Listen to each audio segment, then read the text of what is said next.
Hello all! Chicken இருந்தா ஒரு வாட்டி இந்த மாரி செஞ்சு ட்ரை பண்ணி பாருங்க. செம்ம டேஸ்டியாவும், குயிக்காவும் செஞ்சுடலாம். வாங்க எப்படி பண்ணுறதுன்னு பார்க்கலாம். அதுக்கு சிக்கன நல்லா வாஷ் பண்ணிட்டு எடுத்துருக்கேன். வாஷ் பண்ண சிக்கன்ல தேவையான அளவு உப்பு, 1 ஸ்பூன் மஞ்சள்தூள், 1 ஸ்பூன் தனி மிளகாய்த்தூள் போட்டு நல்லா மசாலாவும், நம்ம போட்ட தனி மிளகாய்த்தூளும், மஞ்சள்தூளும் மிக்ஸ் ஆகிற அளவுக்கு நல்லா மிக்ஸ் பண்ணி விட்டுக்கோங்க. மிக்ஸ் பண்ணி விட்டுட்டு 1 கப் தயிர் எடுத்து அதில போடுங்க. தயிர் போட்டு நல்லா மசாலாவும் திருப்பி நல்லா மிக்ஸ் பண்ணிக்கோங்க. அப்பதான் தயிரோடு நல்லா மிக்ஸ் ஆகி நல்லா ஊறும். சிக்கன் வந்து அப்படியே ஊறட்டும். அதுக்குள்ள நம்ம ஒரு மசாலா அரைச்சிடலாம். அது என்ன மசாலானா, அந்த மசாலாக்கு நம்ம என்னென்ன ஆட் பண்ண போறோம்னா, ம மிளகு 1 ஸ்பூன், 1 ஸ்பூன் சீரகம், 2 பட்டை, 1 ஸ்டார் பூ, 2 கிராம்பு, 2 பிரியாணி இலை, 2 ஸ்பூன் மல்லி.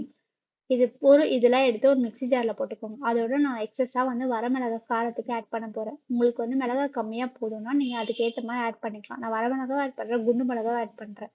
அப்புறம் 4, 5 பல்லு பூண்டு போட்டுக்கோங்க. பூண்டு போட்டுட்டு மசாலாவ அரைச்சு தனியா வச்சுக்கோங்க. இப்போ வெங்காயம் வந்து ஒரு பெரிய வெங்காயம் 2 கட் பண்ணி வச்சிருக்கேன் நீட்டு வாக்குல. சட்டி சூடானதும் 4, 5 ஸ்பூன் எண்ணெய் ஊத்திக்கோங்க. நான் இன்னைக்கு கடலை எண்ணெய் தான் பண்றேன். நல்லெண்ணெய்ல பண்ணீங்கனாலும் டேஸ்ட்டா இருக்கும். அதுக்கப்புறம் வாசனைக்காக 2 ஏலக்காய் போடுறேன். இது ஆப்ஷனல் தான். உங்களுக்கு தேவையில்லைன்னா நீங்க அத ஸ்கிப் பண்ணிக்கலாம். வேணும்னா நீங்க போட்டுக்கலாம்.